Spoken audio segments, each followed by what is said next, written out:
बाबा मुंहिंजो नालो सकीना आहे। मूसो ख़ान पिताफ़ी ऐं बुकेरा शरीफ़ ॻोठ।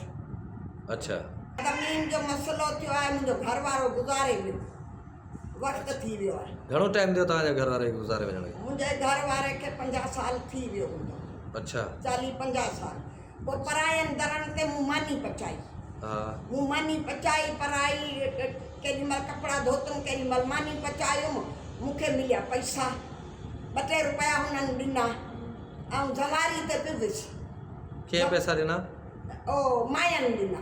अच्छा। कंहिंजी मानी पकाइण, कंहिंजा कपिड़ा धोइण, कंहिंजो ॿोड़ रधण, ॿियो कमु कोन कयो। वटि आहे पर विर्छ करे हिननि ॿियनि खे विकिणी ॾिनी आहे।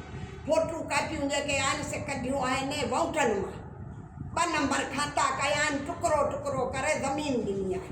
अच्छा, कंहिंजे नाले ते बनी आई आहे? बनी आहे पहिरीं हमज़े जे नाले ते। अच्छा, हमज़ो तव्हांजो छा थिए? हमज़ो मुंहिंजो घर वारो। अच्छा। ऐं वेठी आहियां। तव्हांजो औलाद घणो आहे? मुंहिंजो औलाद 3 पुट 2 धीअरूं आहिनि। अच्छा। हा, पुट जेको वॾो आहे न, उहो चए थो तुंहिंजी पति आहे कान, हिननि नंढनि जी कान्हे, सभु मुंहिंजी आहे। उहो पियो मराए, हिननि भाइरनि खे पियो मराए, मूंखे पियो मराए। सीधे पुट भूंडा था ॾियनि मूंखे, सिरूं था हणनि, बाबा वञे ई कोन। मुंहिंजा बच्चा जेको प्लाट पोड़ो वठी छॾे वियो आहे न, उन प्लाट ते मामिलो कयो आहे त पंहिंजो घर बनायो आहे, बच्चनि जो बनायो आहे। वरी जेको प्लाट रहियल आहे हिननि ॿियनि जो, 2 ॼणा आहिनि, पोइ हिननि जो जेको आहे वरी उन में बि हे जायूं पियो विझराए, चए थो हेॾा अचो पुटु मारींदसि। अच्छा, वो केरु पियो चए? गफूर, मुंहिंजो पुटु पियो। वॾो पुटु गाॾियूं थो ॾे, मारे थो, उनजा पुट पिया मारीनि। अमा उनजो नालो छा? चङी तरह ते अब्दुल गफूर। उनजा पुट मारीनि था, उहो मारे थो, उनजनि माई गुंडा चली, गुंजा ॾे थी, गुंडा ॾे थी परे खां, चए थी मारो हिनखे, मारो मरी वञे या रन किनी। अच्छा, वो तव्हांजो सॻो पुटु आहे? हा, बसि सॻो। अच्छा, हीअं तव्हीं किथे वेठा आहियो?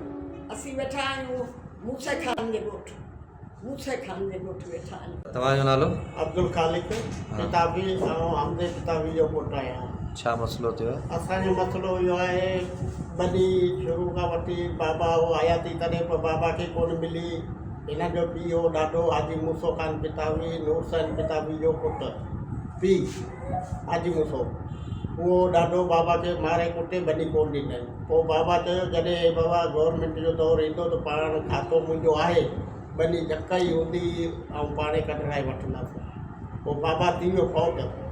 पोइ असांखे ख़बर पई त असीं अञा नंढड़ा हुआसीं, तॾहिं असांखे ख़बर बि कान हुई बनी असांजी आहे या कान्हे।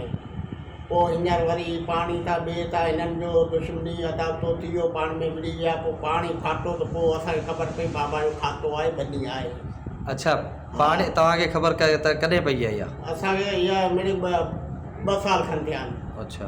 जी हा, पहिरीं असांखे ख़बर कान हुई त असांजी बनी केतिरी आहे, बाबा जी ऐं असांजे ॾाॾे जी केतिरी पिरापटी हुई।